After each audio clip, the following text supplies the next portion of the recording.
Echo's Box podcast is not meant to be or claiming to be a good place for therapeutic advice. The host is not a licensed therapist and is not offering any services or advice related to mental health in a professional manner. The content discussed on Echo's Box is commonly highly explicit due to the real nature of expressing honest emotions. While we don't mean to offend anyone, the reality is these discussions might be triggering to many people. Out of respect for all, please do not listen if this content isn't right for you, and forgive us if you have a poor experience. Keep your brain healthy.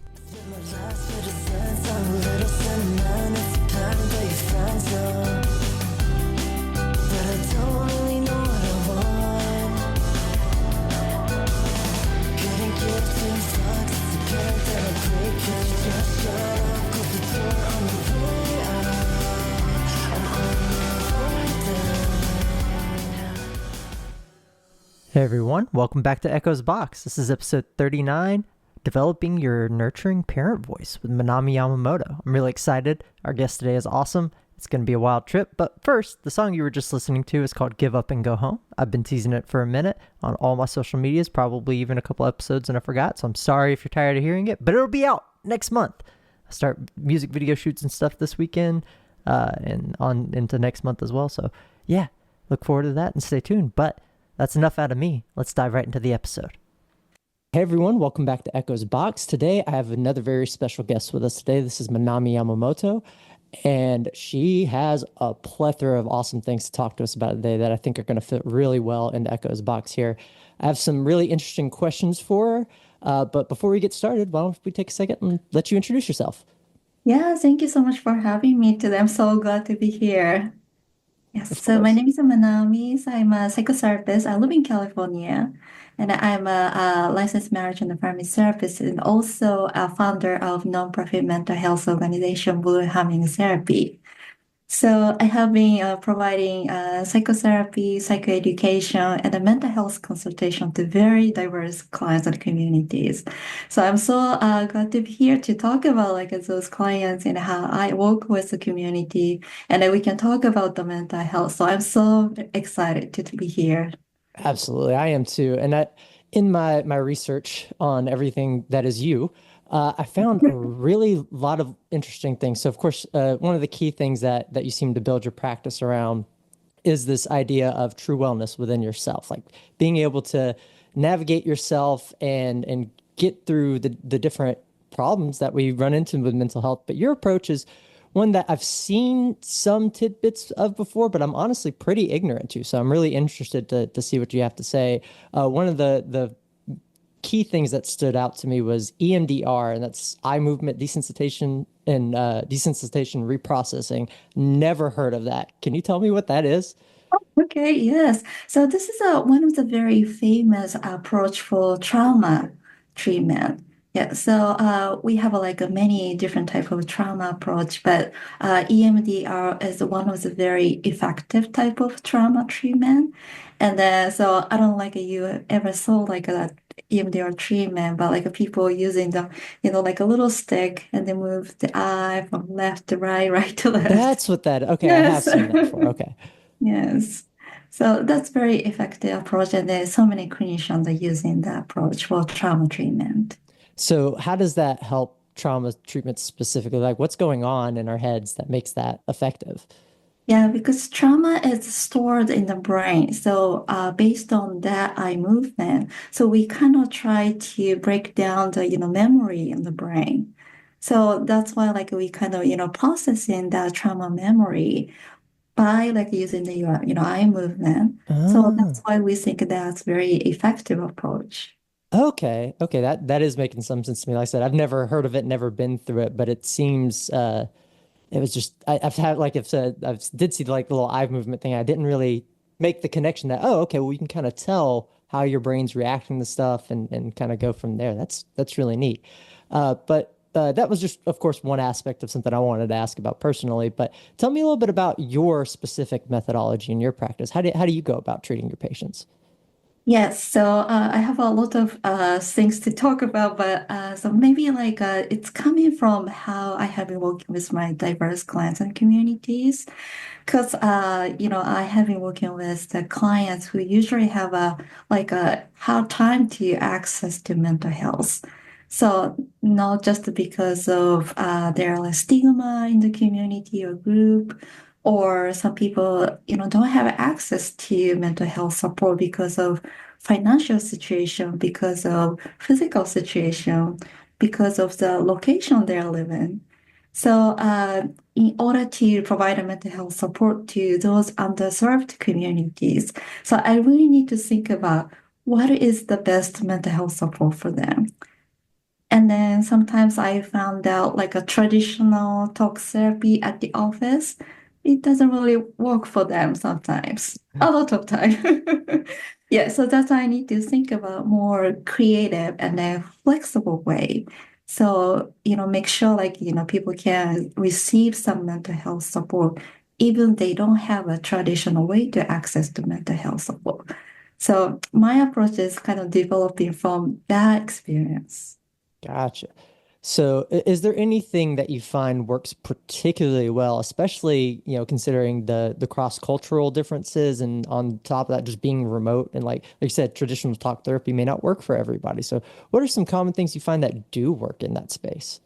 Yeah, so personally I use express art therapy. So it means like, we use a different type of art therapy and then provide more non-verbal type of therapy, more healing type of therapy.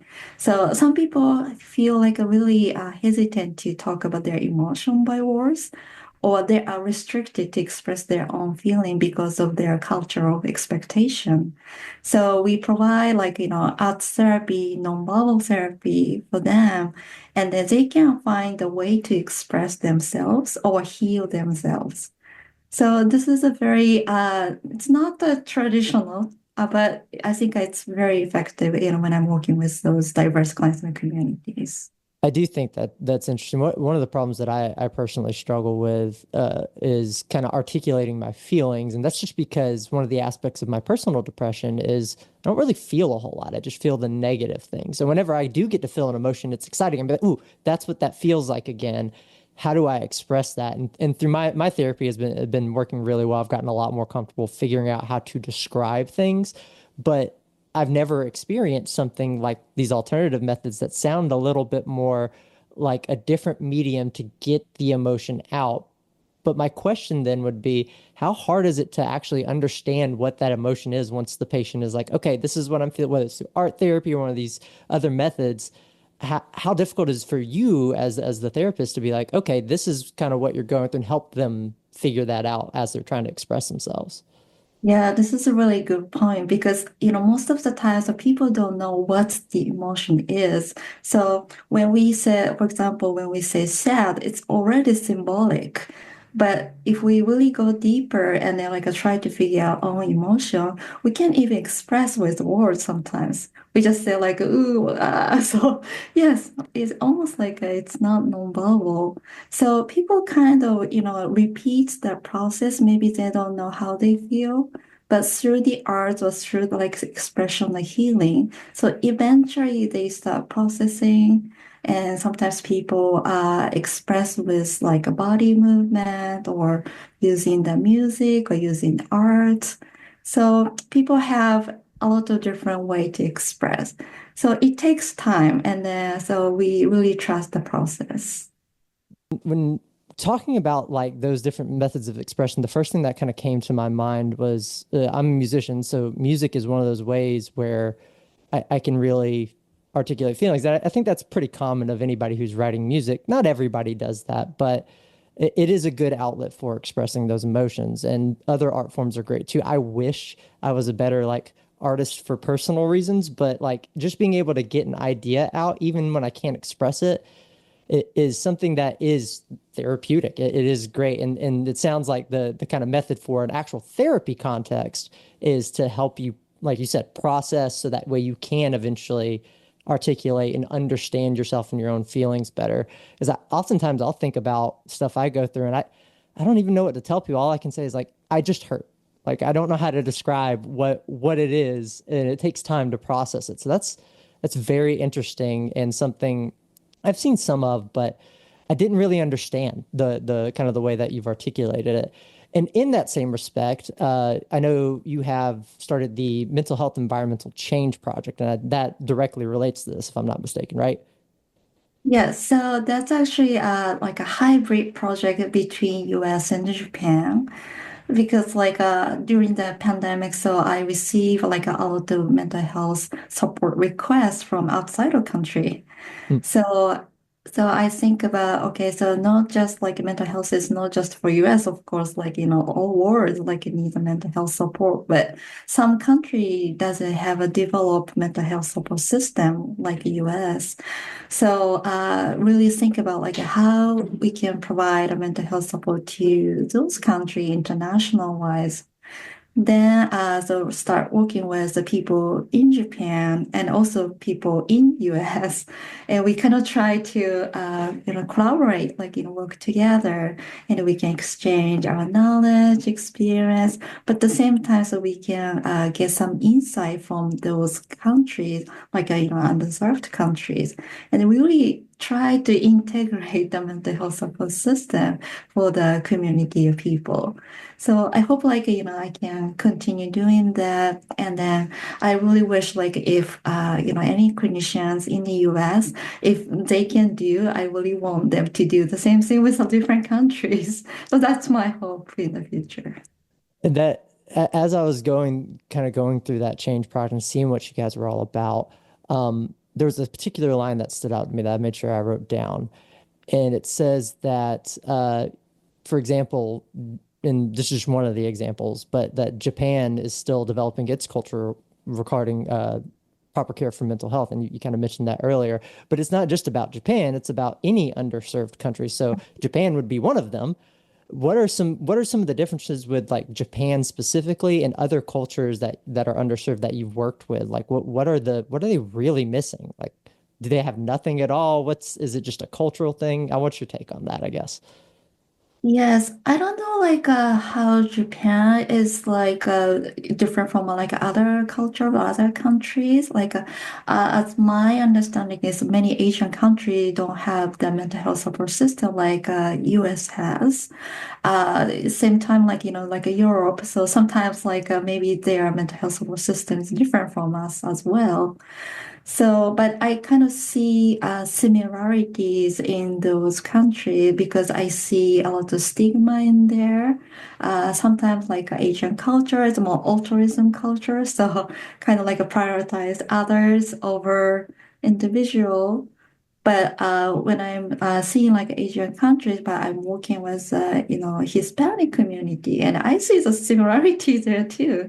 So more than difference, I kind of see the similarities in those community and the culture who struggle to access the mental health support. So kind of like try to share one community's experience to another, and then kind of sharing how community try to cope with the mental health issues. So yeah, I really try to share like those similarities and the coping in the community to like a different culture and communities.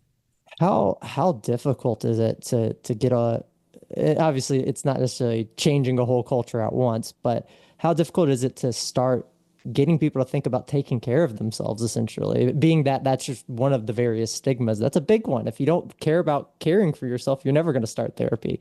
So how difficult is that trying to like get people who are in these cultures or like, oh, I don't need that to convince them like, hey, this is very helpful. Right. The usually people say, I don't need that, or they don't feel they need a mental health support. So it's under awareness. So in that case, we usually start from like more assessing, so how much like they are open to mental health support. So kind of like, starting from the assessment, like where they are at this point. And then from there, so try to be very creative. So how we can help them. So sometimes people don't want to hear like I'm clinicians. So I'm more like try to focus on the wellness by using art. So I don't really say, oh, hey, I'm a psychotherapist. I'm gonna offer the support. So I don't approach that way. And sometimes people don't want to receive help, receive psychotherapy, but they are more open to education. So that's why more focus on psychoeducation. And then, so when people feel more comfortable to talk about the mental health, then maybe we move to more group therapy instead of individual therapy. Don't give too much attention to one individual. So we kind of try to think about the, more like a smooth steps for them. And then eventually, so they can get used to, they are more open to mental health support. So always there's no answer. So every time I go to different culture and community, I need to do that process. That makes good sense. Educate and then kind of ease them in based on what you observe from that education. Mhm. Okay. And that kind of I had a question about that process specifically because as I was looking at the website, that the flow of the process you just described was there, but it wasn't super clear to me. Now it is. Yeah, now it makes perfect sense. But I did still have a question about how that differs from other kind of, I guess, I won't call them remote therapy services. The big one that always comes to my mind is BetterHelp, and no shame on them. I don't have a direct issue with any particular platform, but just it's hard to make therapy accessible in the modern age. We have all the technology. We got to be really careful though, because this is people's brains and it's their feelings and it's their livelihoods. It sounds like you're more going places than it is bringing people in, or is it a mix of both? I guess, how does the program actually function? Yeah, so at this point, it's more hybrid because like going there and then work with the, clients and communities in person, this is very powerful. It's very empowered. So I don't deny that kind of like, like an environment. And then I really feel that, people can feel energy each other. So that's very powerful. But at the same time, as you said, people no, they don't have access to mental health support all the time. Some people too busy, like a mother with a small kid, so they don't even, have a time to come to the office to receive the psychotherapy. Or if you are like an illness, so it's of course it's hard to come to the office, right? So for those people, online it's still helpful. So that's why I kind of try to have a more hybrid approach and then kind of provide the, psychotherapy to clients based on like their needs and based on their condition. So with that, I guess with the hybrid approach, the physical thing makes sense to me, and even the remote thing. Currently, I do remote therapy with my therapist, and it works great. But I have an established relationship with my therapist. My partner, on the other hand, has tried a bunch of different online types of therapy, and some of it works, some of it doesn't. Some of it's just talk therapy, and it's not exactly what she needs. That's our own personal dilemma. We'll work through that together. But I guess my point is the hybrid process for you guys is not necessarily an app or anything like that. How do you manage these remote patients? How do you get them in? How do you raise awareness? How do you let them know that hey, this is a platform that you can reach out to. This is our process. This is how we can get connected. And this is assuming they're already interested, of course. Yeah, so online therapy is like a challenge, especially like when clients start, doing the therapy. People don't feel that connection, like we can feel the connection in person. So sometimes like we need to see at the office once or twice, and then shift to the online therapy. Or if we need to like see like online from the beginning, then we probably need like some ritual. So kind of like a try to have more like, personal connection, human connection. And then instead of like, we jump to the talk about the, psychotherapy issue. So really need to figure out like, how much process the clients needs. And sometimes people realize, okay, it's online, it's not for me, and that's okay. Yeah. Yeah, sometimes like, people prefer in person. Yes, I understand that. But sometimes like people prefer online therapy better because seeing, the therapist in person is so intense for some people. So they are so like, freak out to see the therapist sometimes, especially when people coming from the background, there is a lot of stigma to mental health. So yeah, it really depends on the client, and we always encourage the clients. So we are so happy like you find your way to, meet the psychotherapist or like, receive the mental health support. So any type of the, therapy is okay.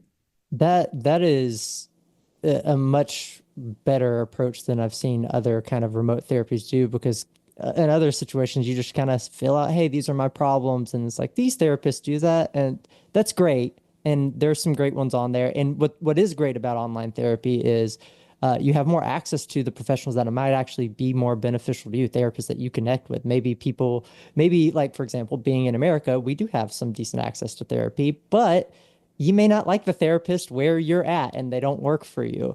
And you can't just up and move. So online therapy can be a good medium for that, but it is important to have such a process where you have that education, you figure out what their needs are first, and then match them instead of just having this kind of form you fill out and then give them a list. Like I think there's some oversight in a lot of remote therapy programs where they just kind of dismiss the fact that these are mental health patients. They're already having a hard time probably thinking, even picking up the phone to begin with. You expect them to pick from this list of people they don't know. It seems a little bit like a short-sighted thing, but that's why I was interested in asking about this process because the process I was looking at was like, oh, you have like a whole intake system. You do the psychoeducation, you do all these things to make sure that, okay, if this patient really wants therapy, we can connect them with somebody that is going to actually be helpful. And that is awesome. And that's just one side of what you're doing, right? That's just the environment change project for the underserved communities. But you also have the blue humming therapy that is also doing, that all the work's connected, but they're two different services. So I guess explain what the blue humming therapy's goal is versus the environmental change project. Yeah, so Bruhaming therapy is based on San Francisco, California. And then so we have been focused on more diverse clients and communities, especially underserved communities. So cultural minority, socioeconomic minority, gender A, so that kind of minorities. So I have been like, working with like those clients plus communities in here. And the environmental change project is more international project. So some people live in Japan, and I'm working from here, and we communicate every day. But so we still like helping like those people in Japan. So I kind of see the overlap because people have a hard time to access the mental health support. But the location is a little different, and how like we form the organization is different. That helps out a lot for at least my understanding because it's like you could apply these efforts in just so many places, and the environmental change project alone is it seems like a big thing because it's international, but it's nice to see, I guess, all the same efforts of getting access to people that need it in a unique way that I personally haven't seen before. But the ultimate goal of all of this, of course, is therapy. All these efforts are wonderful. They're great. I'm so happy you're doing them. But how do true wellness is kind of like your whole thing, right? How does one achieve true wellness? What is that? I want to know. Yeah, so that's very, very big topic for me. And then it's coming from my experience working with those diverse clients and communities. So we order to provide like a mental health support to those underserved clients and communities. So as I shared with you, so I try to like a different type of approach, like a non-traditional approach, non-verbal approach, group therapy, psychoeducation. But I kind of reached the point, yes, we can provide some medical treatment or alternative approach, but mental health trend is still like, regressing. Like so many people still suffer from mental illness. Like, about like 20% of US people still suffer from like mental illness. Even we have that kind of medical support, mental health support, and a great mental health support system here. Then I start thinking about, so maybe, it's time we think about, more fundamental change.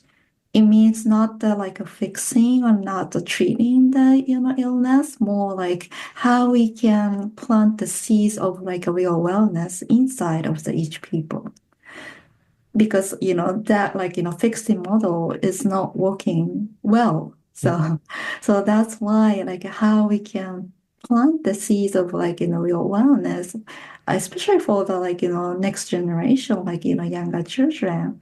So when they can become adults, so make sure like they feel good about their wellness. So that's why like more shifting how like we can support the like wellness from inside, not from the outside. So that's why I start thinking about so how I can promote more internal wellness. And one of the things that I noticed at the very top of your website about your process is this concept or this approach rather of nurturing versus the strict inner parent voice. And I'm vaguely familiar with that. I've heard those terms tossed around. I've tried to relate to them a little bit, but I clearly don't have the same understanding that you do in terms of an actual psychotherapeutic approach. Tell me a little bit about that. What's the difference and what are you trying to do by nurturing um or by encouraging like the nurturing parent and the strict parent, or is there a dynamic there that I don't know about? Yeah, so this is kind of like, I created that concept and then so try to promote. And I have been working with my clients and communities for past 9 years. And then, so I kind of found out. So when we talk about nurturing, so people are really try to be nice to others, but so oftentimes so people have a very critical, judgmental voice to themselves. Absolutely. Yes, and I see because of that, so people feel really stressed, anxious, fear, not just underserved communities. So, because I live in around the Silicon Valley, so I see a lot of tech people also have that critical voice inside, and then they feel like really stressed every day. So that's why, like, I really try to help the people to nurture more like, nurturing parent voice inside. And then so they talk to their inner child, their inner self. So more like a loving, compassion, kindness, and then really support your own growth. Be authentic instead of keep like criticizing yourself. You need to be do more. You need to be perfect. So that's too much for us. So I really try to replace that critical voice with more nurturing voice to ourselves.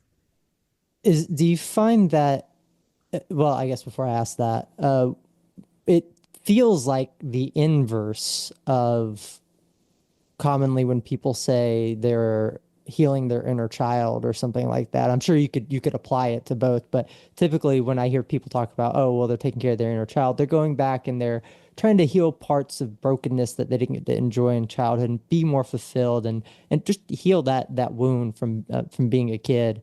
And in spiritual traditions, maybe they'll call stuff like that shadow work or self revelation or introspection, whatever your practice or path might be.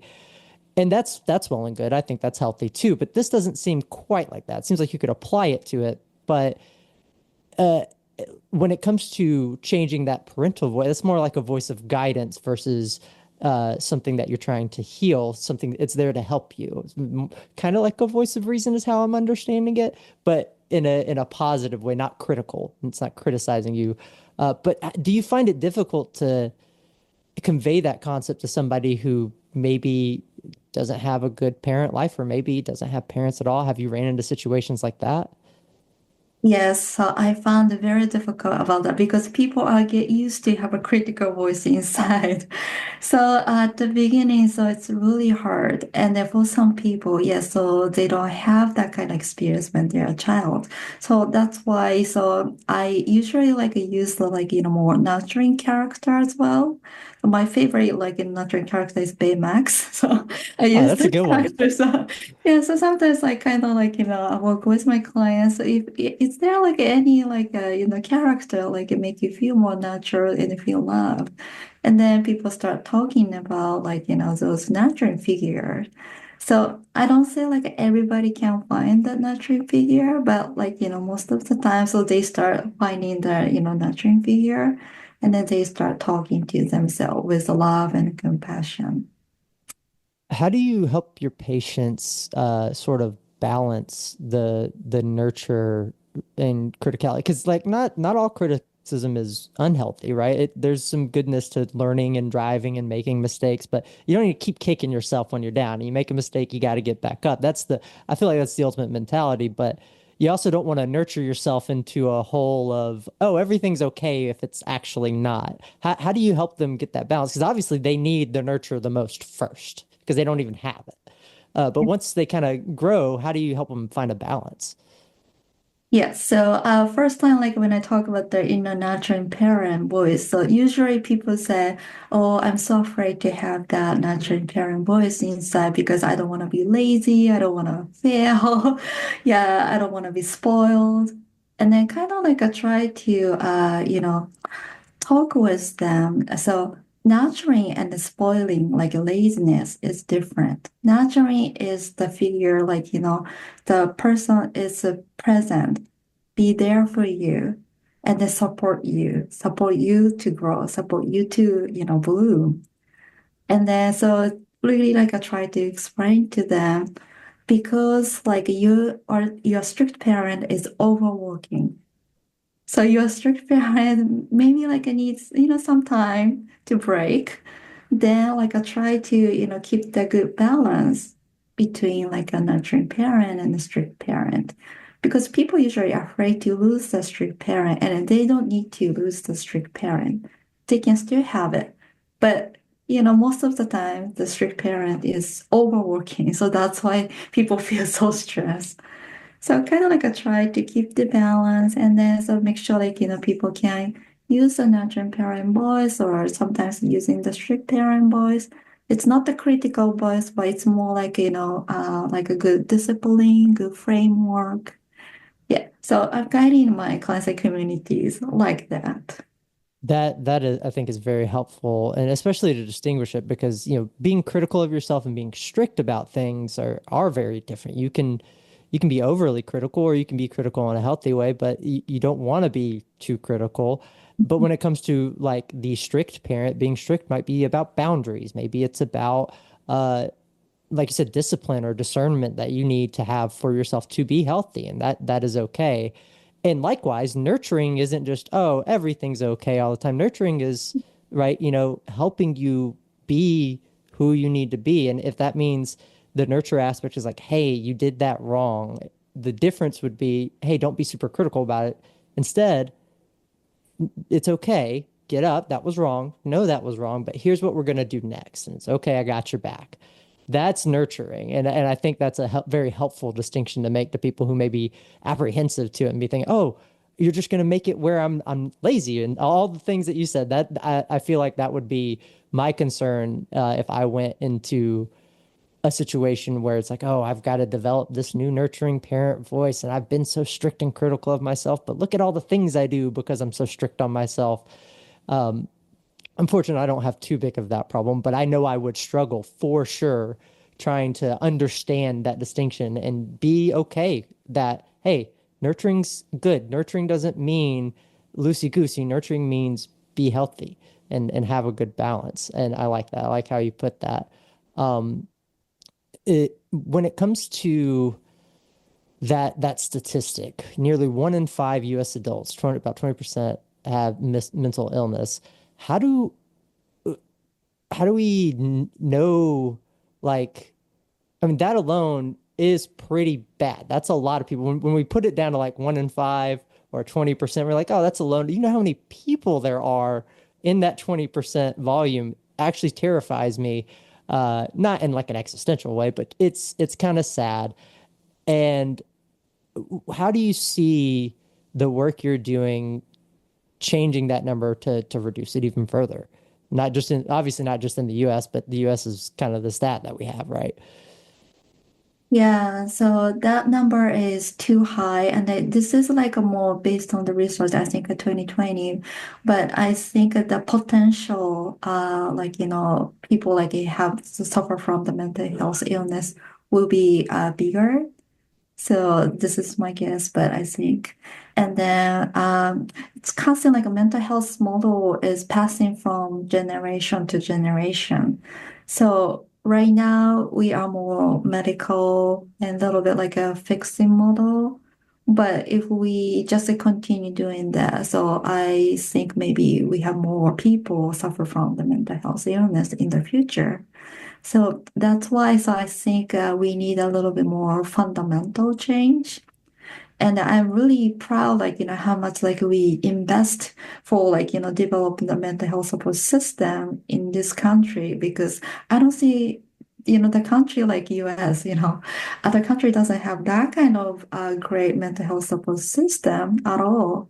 But still like we struggle like so many people suffer from the mental health illness so that's why more kind of like a nurturing like make sure even they don't have access to mental health support so they're like they can talk to themselves like supporting themselves through the nurturing parent voice and then kind of helping them to process like their like stress and struggle.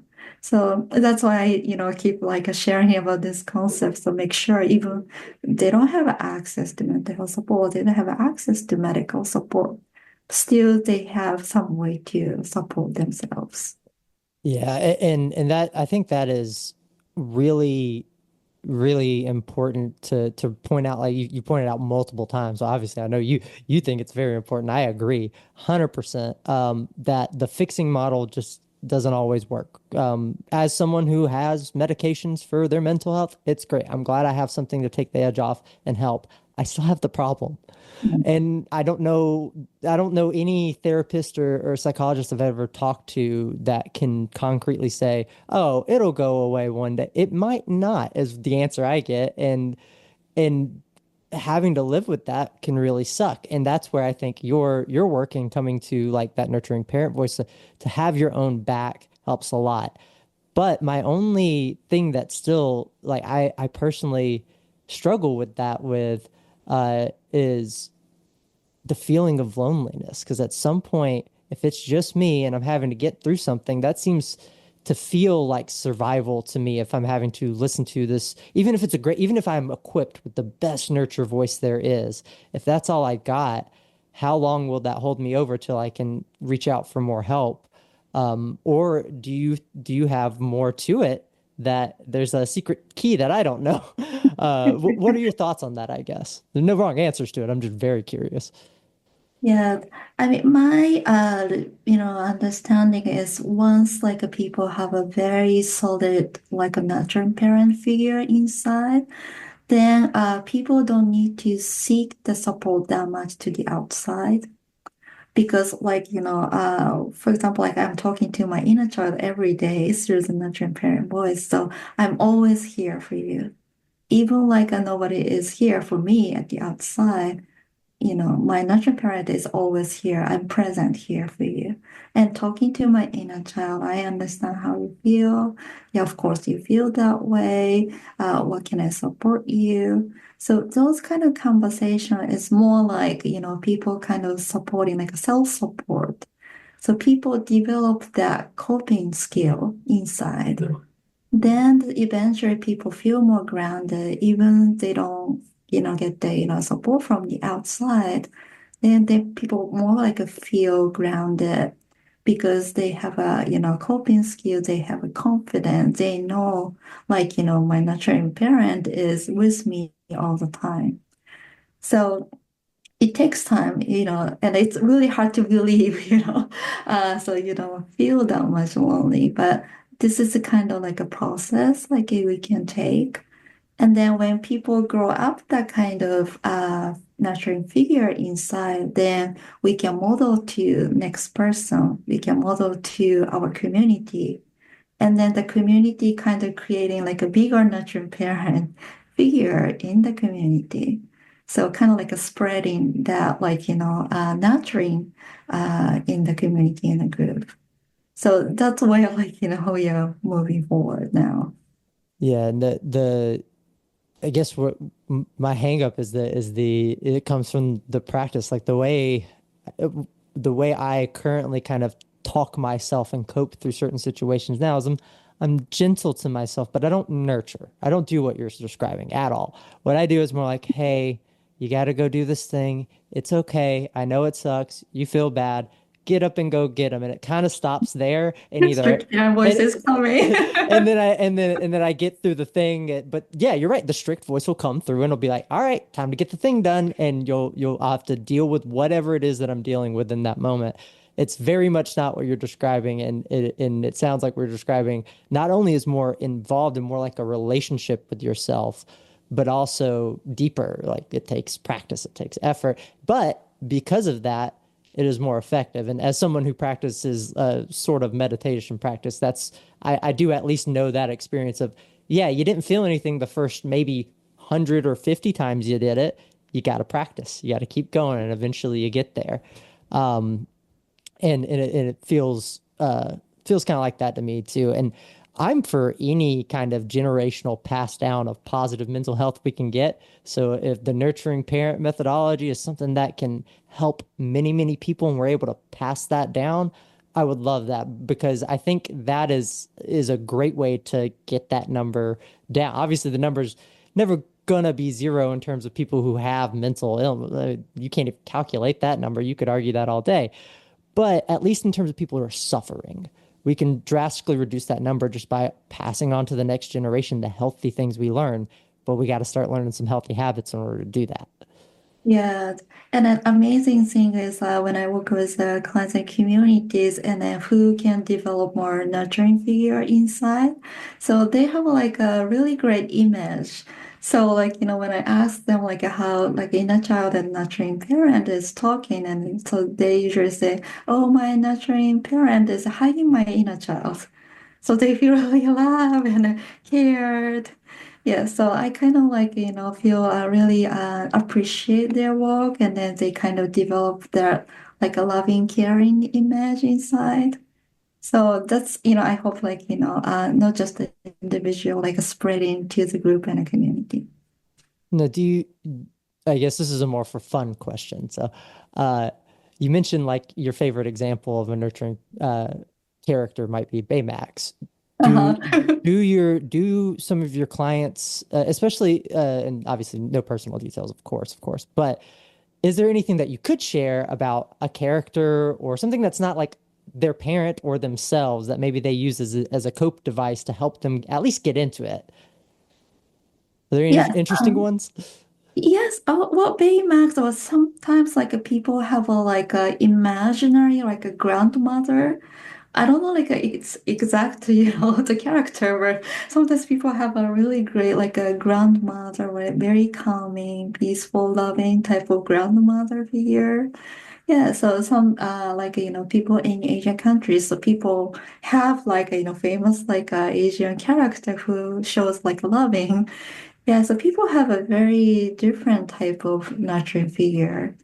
And then it's okay, so not just the one figure. Sometimes the people have multiple figures as well. Yeah, so it's very interesting. Like people have really different type of nurturing figure inside. So, that made me think of like having I don't know what was the silliest thing I just thought of when you said that was having a team of Power Rangers that each had a different nurturing aspect or something like that to start with, just to be silly with it. But no, in all seriousness, that is very interesting because that is like I mentioned earlier, one of the things that I was kind of having trouble thinking through is like, well, if you didn't have any good examples of that, how do you develop that? And the character when you talked about baby, I was like, oh yeah, that's pretty clear. Like you can at least see what that's supposed to look like through a character and then develop whatever it is you need for yourself from there. Um, I don't want to keep you too long, but I do want to give you a second to talk about anything we've missed. If there's anything you want to share or and most importantly, I want you to be able to promote, Blue Humming Therapy, the environmental change project and even your own practice. Yeah, so I don't have a lot of things to promote, but I really want like everybody to think about. So what's more like helping yourself? So I talk about like a natural parent voice, but sometimes like people have more different way to support yourself or loving yourself. So I kind of want to like, think about what is the most helpful for you, your mental health. Not necessarily like you need to access to medical or mental health support. Uh, I don't think everybody can access to that, based on their situation. But we still have a way to be well. So that's why, I want everybody to think about what is the helpful for you. Even if it's not perfect, that's okay. But I kind of, want everybody to start from that point. Yeah, it's important. Like you said, you got to start somewhere, and like we even talked about earlier, if you don't know that you need mental health, if you hadn't really thought about it, you don't know what you might need. So it's good. Mm. At least you can figure out what you need, even if you don't have access to things yet. You got to start there. Yeah. Um, you do have an event coming up with Dr. Shigematsu, if I'm saying that correctly. Pardon my pronunciations, but that's for psychoeducation, right? Yes, that's psychoeducation. So tell us a little bit about that. Yeah, Dr. Shigematsu have been working as a concept like a heartfulness. So he is the one talk about from mindfulness to heartfulness. And then, yeah, so it's more like a really connected to yourself and then kind of like a loving compassion. And he is the one of the person really focus on internal wellness as well. So we have a different like concept, but like we both really think about like internal wellness is so important. So that's why, like, kind of start working with him. We are kind of planning to have an event in Japan, maybe some talk in the US. So, but not just like, with the Dr. Shigematsu, but I think many people kind of more focus on internal wellness these days. So really like I try to collaborate with like those community and the people. And then so we really want to develop that like internal wellness. Perfect. Well, I hope you guys enjoyed today's episode. Go check out Blue Humming Therapy. Go check out the Mental Health Environmental Change Project. If you're interested in the psychoeducation conference, make sure you're following Manami and Dr. Shigematsu so you can get announcements whenever they're done organizing that. Uh, and yeah, just keep up. All the links will be in the descriptions below on whatever platform you're on. Any final words for the episode? No, thank you so much. I really enjoyed talking with you, and thank you so much for letting me talk about like a nurturing parent today. So yeah, I really love to work with a lot of people in the community. So I really appreciate that I could talk with you in this podcast. Thank you so much. Absolutely. See y'all next time.